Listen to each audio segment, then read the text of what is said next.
नमस्कार दोस्तों, DD rate के एक और रिएक्शन वीडियो में आप सभी का स्वागत है। मैं हूं आलोक। तो आज जो वीडियो लेकर आया हूं वीडियो है अपने बाय टर्बो मीडिया का और इसका टाइटल है Iveco why Tata buying Europe's third largest truck company. तो जी हाँ, ये बात बिल्कुल सही है। मुझे लगता है कि one of the biggest deal की है टाटा ने, जो फॉरेन कंपनी खरीदने की डील होती है उनमें।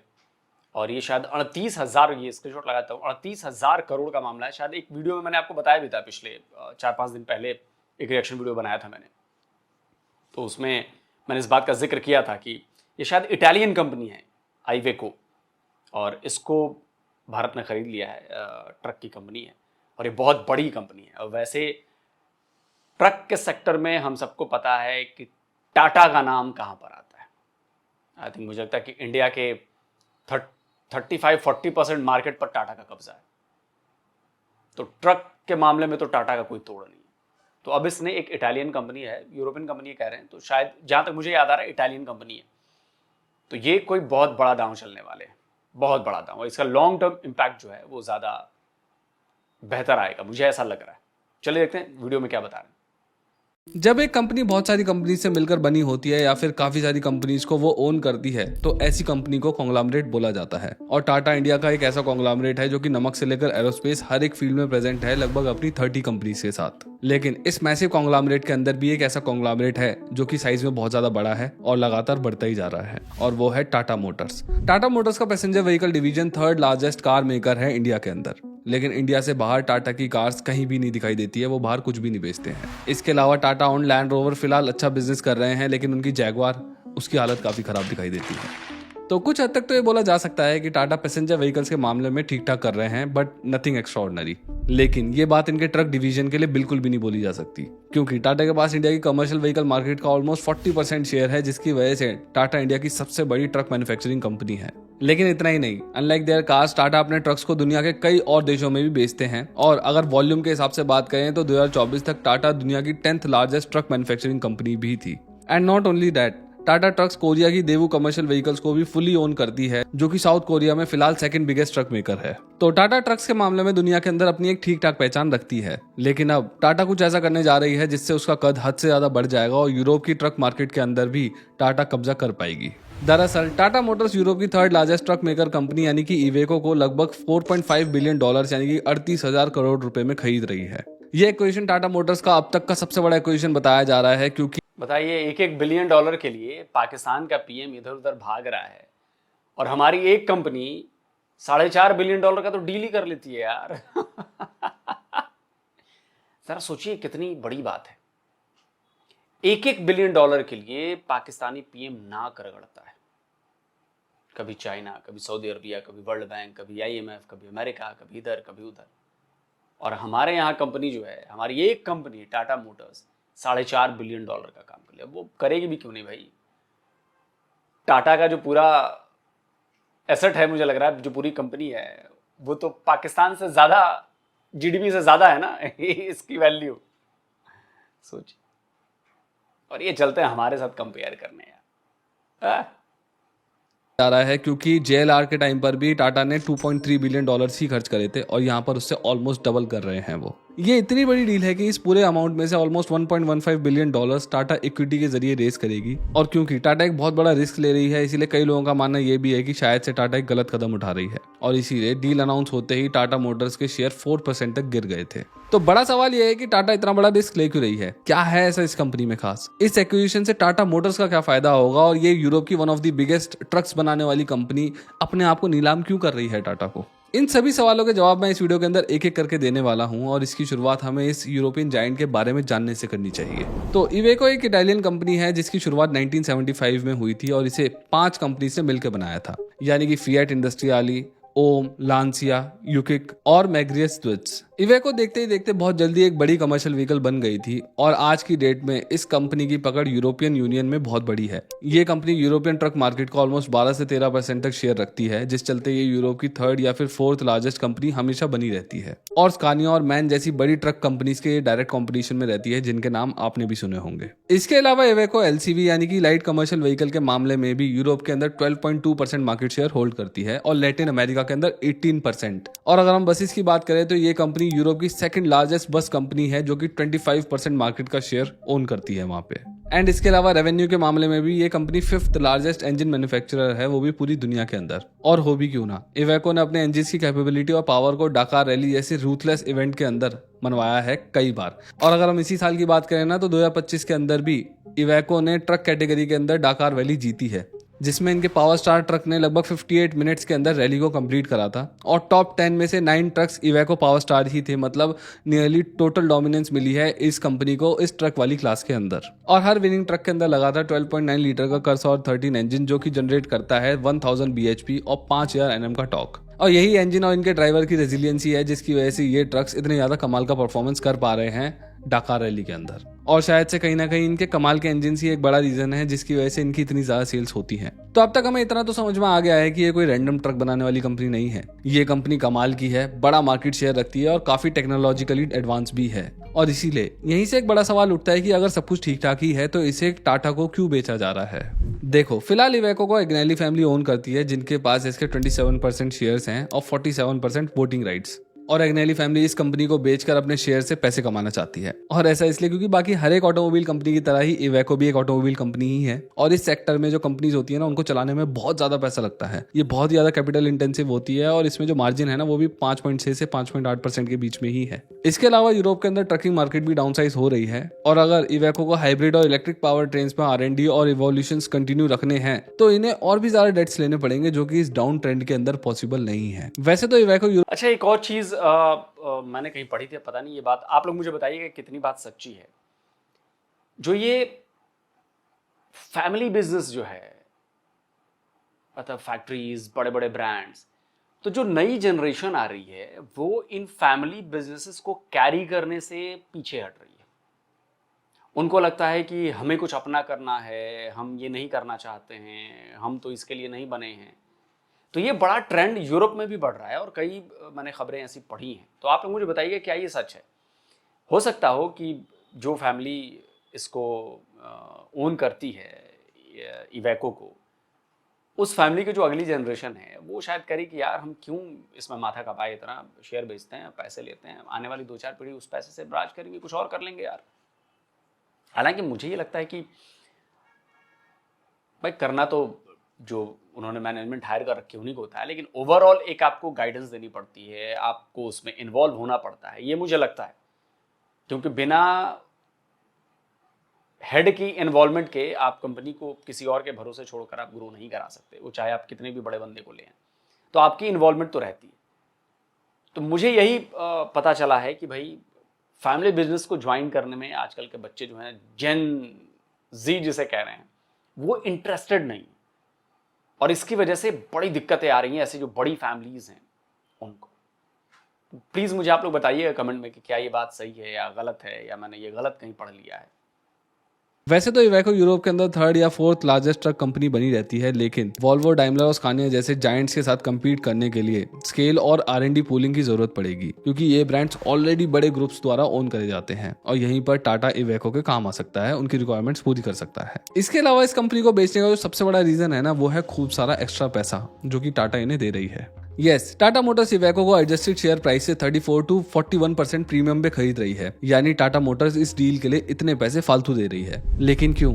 माना इवेको स्ट्रॉन्ग होल्ड रखती है यूरोपियन मार्केट के अंदर, लेकिन इससे ऐसा क्या फायदा हो जाएगा टाटा को कि वो इतना फालतू पैसा दे रहे हैं? देखो, एक बड़ा रीजन तो यह है कि इवेको की पोर्टफोलियो में कई ऐसी गाड़ियां हैं जिनका फायदा टाटा को डायरेक्टली मिल सकता है। और टाटा बिना R&D में इन्वेस्ट करे या फिर टाइम लगाए इवेको की टेक्नोलॉजी ट्रांसफर से अपने आप को एडवांस कर पाएगी। और टाटा की अपनी खुद की नेशनल और इंटरनेशनल पोर्टफोलियो के अंदर कई ऐसी गाड़ियां भी आ सकती हैं जो उनके पास अभी तक थी ही नहीं। जैसे कि अगर हम लाइट कमर्शियल व्हीकल कैटेगरी की बात करें तो इवेको के पास डेली सीरीज की गाड़ियां हैं, जैसे कि daily van, daily cab, daily 70 mini bus, और इस फॉर्मेट में कई अलग अलग गाड़ियां जो कि वाइडली यूज हो सकती हैं इन ऑलमोस्ट एवरी सेटिंग। इसके अलावा LCV कैटेगरी में इवेको के पास ई जॉली और ई मूवी सीरीज की गाड़ियां भी हैं जो कि फुली इलेक्ट्रिक है और हाई लोडिंग कैपेसिटी के लिए डिजाइन करी गई है।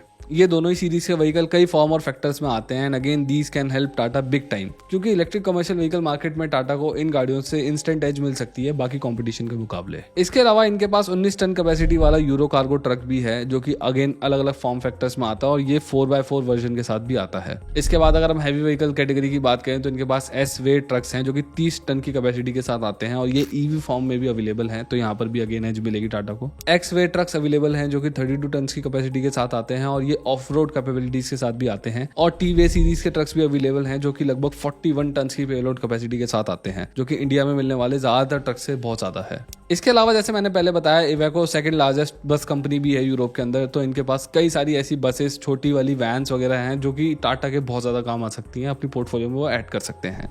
इवेको की पोर्टफोलियो देखकर ये तो समझ में आता है कि टाटा इनकी गाड़ियों की टेक्नोलॉजी का काफी ज्यादा फायदा उठा सकते हैं। स्पेशली जो इवेको की लाइट कमर्शियल व्हीकल वाली इलेक्ट्रिक वाली कैटेगरी है ना, वहां पर तो टाटा बहुत ज्यादा फायदा उठा पाएंगे और उनको बहुत ज्यादा एज मिलेगी। इसके अलावा टाटा को इवेको के इंजन से भी बहुत ज्यादा फायदा मिलेगा, क्योंकि शायद आप नहीं जानते होंगे लेकिन ज्यादातर जो हैवी कैटेगरी के ट्रक्स है ना टाटा के, उनमें अमेरिका की कंपनीज द्वारा बनाए हुए इंजन लगते हैं। लेकिन इवेको के एक्विजिशन के बाद हो सकता है कि टाटा अपनी खुद की एक्वायर्ड कंपनी के इंजन भी अपने ट्रक्स में यूज करने लग जाए, या फिर वो एडवांस लेवल के हैवी ड्यूटी वाले ट्रक्स बनाने चालू कर दे, जैसे कि वॉल्वो के पुलर टाइप के ट्रक्स इंडिया में आते हैं। लेकिन सिर्फ इतना ही नहीं, टाटा को इनकी अलग अलग पावर ट्रेन से भी हेल्प मिलेगी, क्योंकि जो इवेको है उसके पास diesel hybrid, CNG hybrid, hydrogen और इलेक्ट्रिक पावर ट्रेन तक है। तो डेफिनेटली इस लेवल की कंपनी को ओन करने से टाटा का बहुत ज्यादा फायदा होने वाला है। इसके अलावा टाटा यूरोपियन मार्केट के अंदर भी एंटर कर पाएगी और क्लोजली इस बड़ी ऑटो मार्केट को भी समझ पाएगी। एंड आने वाले टाइम में टाटा को अपने आप को ग्लोबलाइज करने में बहुत ज्यादा मदद मिलेगी इस कंपनी के थ्रू, स्पेशली यूरोप के अंदर। और डेफिनेटली इस तरीके के एक्विजिशन से देश के अंदर बाहर का पैसा तो आता ही है। अच्छा, हमने मुझे एक और बात आ रही है, पता नहीं ये बात कहाँ तक सच होगी या मेरी सोच के मुताबिक ये बात उतरेगी कि नहीं उतरेगी। मुझे लगता है कि जो डिज़ाइन एंड R&D का जो बजट होगा टाटा का, वो कम कर सकते हैं, क्योंकि ऑलरेडी जो यूरोपियन स्टैंडर्ड के डिज़ाइंस हैं, यूरोपियन स्टैंडर्ड की चीज़ें हैं, और इसमें दो बड़ी इंपॉर्टेंट मुझे बात नज़र आई, एक हाइड्रोजन वाला इंजन और एक इलेक्ट्रिक इंजन। और आगे जो भविष्य आ रहा है वो इन दो सेक्टर्स पर ज़्यादा फोकस किया जा रहा है, ईवीज एंड हाइड्रोजन फ्यूल के जरिए चलने वाली गाड़ियाँ। तो मुझे लगता है कि टाटा के दिमाग में कहीं ना कहीं ये भी होगा कि इसका मार्केट बढ़ने वाला है, इसका बाजार बढ़ने वाला है, तो क्यों ना इसको एक्वायर करके इसका इस्तेमाल, क्योंकि भारत भी तो एक बड़ी मार्केट है ना, भारत में भी ईवी की बहुत बड़ी मार्केट है, भारत में हाइड्रोजन फ्यूल वाली गाड़ियों की बहुत मार्केट बढ़ने वाली है, और भारत की अपनी नीड्स भी बहुत ज़्यादा है। तो जब अगर टाटा डिज़ाइन एंड R&D पर ज़्यादा इनको खर्च नहीं करना पड़ेगा, सेम वही डिज़ाइन, सेम वही टेक्नोलॉजी, सेम इंजन, सेम चीज़ें उठाएंगे और वो टाटा के नाम से ब्रांड करके भारत में बिकने लगी। और भारत में टाटा का एक ब्रांड वैल्यू बड़ा ज़बरदस्त है, क्योंकि ये हम अपनी नेशनलिटी और बाकी बहुत सारी चीज़ें जोड़ते हैं, क्योंकि हम कहते हैं ना कि भाई टाटा का नमक खाते हैं, तो वही चीज़ है।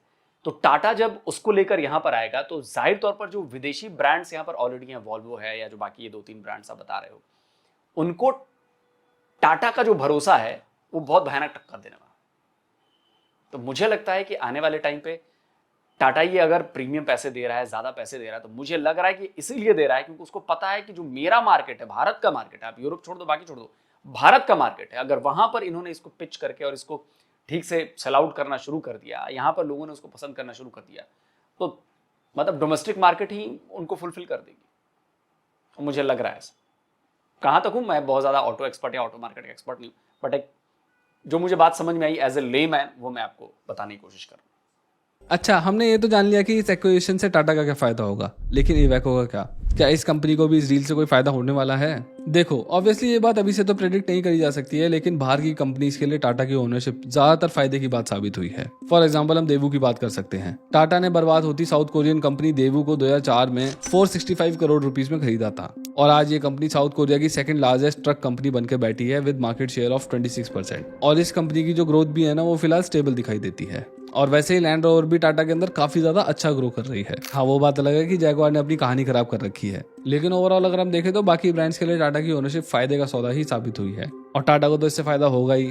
टाटा फिलहाल 10th लार्जेस्ट ट्रक मेकर है, जैसे मैंने पहले बताया था, और इवेको इसके ठीक आ गए 9th पोजीशन पे। और अगर इन दोनों ब्रांड्स की सेल्स को कंबाइन करके देखा है ना, तो ये दोनों कंपनीज 5th रैंक पर पहुंच जाएंगी। मतलब टाटा बहुत ज्यादा बड़ी हो जाएगी, मेरा कहने का मतलब ये है इसके एक्विजिशन के बाद। तो काम तो बहुत ज्यादा एम्बिशियस कर रही है टाटा और भारत के लोग इससे खुश भी होंगे मेरे ख्याल में, लेकिन फिर भी देखने वाली बात ये रहेगी कि ये डील टाटा के फेवर में किस तरीके से जाती है, क्योंकि फिर चाहे इवेको के इन्वेस्टर्स हो या फिर टाटा के, इस डील के अनाउंसमेंट के बाद इस कॉन्ग्लोमरेट के अंदर काफी सारे इन्वेस्टर्स ने अपना इंटरेस्ट कम किया है और इनके गिरते हुए शेयर्स के नंबर्स के थ्रू अपना डर भी दिखाया है। तो यही थी आज की वीडियो। इस वीडियो में बस इतना ही। अगर आपको मेरी ये वीडियो पसंद आई तो please consider subscribing to our channel. इस वीडियो को लाइक करिए, शेयर करिए और हाँ, मुझे इंस्टाग्राम पे फॉलो भी कर लो, बहुत सारी बढ़िया बढ़िया रील्स डाल रहा हूँ वहाँ पर। और अगर आप भी मेरी तरह इस तरीके के इंफोटेनमेंट वीडियोस के लिए स्क्रिप्ट राइटिंग और रिसर्च करना सीखना चाहते हो तो मैंने डिस्क्रिप्शन में लिंक दे रखा है, वहाँ पे जाकर आप मेरा कोर्स ज्वाइन कर सकते हो। बहुत मस्त डिटेल के अंदर सब कुछ बता रखा है मैंने उसके अंदर। काफी सारे लोग कर रहे हैं और काफी सारे लोगों ने वीडियोस बनाना भी स्टार्ट कर दिया है। Thank you. चलिए दोस्तों, तो अगर आपको लगता है कि सपोर्ट करना चाहिए तो बिल्कुल जाइए, बहुत अच्छे वीडियो बनाते हैं हमारे बाय टर्बो वाले भाई और बहुत ज़बरदस्त काम करते हैं। अच्छा, ये जो शेयर गिरे और बढ़े ना तो पता नहीं मुझे क्या हुआ कि मैं वॉच कर रहा था ऐसे ही, और जैसे ही मैंने अभी 3-4 दिन 5 दिन पहले भी टाटा के कुछ शेयर खरीदे और मैंने आज भी टाटा के कुछ शेयर खरीदे। आज भी टाटा के शेयर, टाटा मोटर्स के कुछ शेयर गिरे थे। मैं ये नहीं कह रहा भैया कि आप भी खरीद लो, बिल्कुल मेरी ये राय नहीं है। मैं अपने रिस्क पर अपनी रिसर्च बेस्ड अपनी चीज़ें करता हूँ, तो आज तक मुझे अपना नुकसान नहीं हुआ है। तो मैं आपको बता दूं कि मैंने टाटा के शेयर खरीदे, अभी 4-5 दिन पहले भी खरीदे, फिर आज भी खरीदे। कुछ कम हुए और ज़्यादा गिरे तो मैंने कहा कि थोड़ा बैलेंस कर लिया जाए। तो मैं धीरे धीरे ऐसा करता रहता हूँ, शेयर बाजार में बहुत लंबे टाइम से कर रहा हूँ, करीब 15-16 साल से। तो आज तक तो नुकसान नहीं हुआ, क्योंकि मैं लॉन्ग टर्म वाला इन्वेस्टर हूँ और मैं एक्स्ट्रा पैसे नहीं लगाता। मैं देखता हूँ, वेट करता हूँ, क्योंकि मेरा खर्चा पानी उससे नहीं चलना होता। वो एक तरह से मैं इन्वेस्टमेंट, या कहता हूँ कि ठीक है यार, बैंक में पढ़ रहेंगे तो 4% मिलेंगे, वहाँ पे 10% भी आ गया तो बहुत है यार। तो उस लिहाज से मैं वहाँ पे इन्वेस्ट करता रहता हूँ। तो मैंने टाटा मोटर्स के शेयर लिए हैं और पता नहीं, मेरी एक अंदर से फीलिंग आती है जब भी मैं ऐसे शेयर करता हूँ, तो मेरे अंदर से फीलिंग आती है, क्योंकि रिसर्च कर रहा होता हूँ मैं काफ़ी लंबे टाइम से, फॉलो कर रहा हूँ इन सारी चीज़ों को।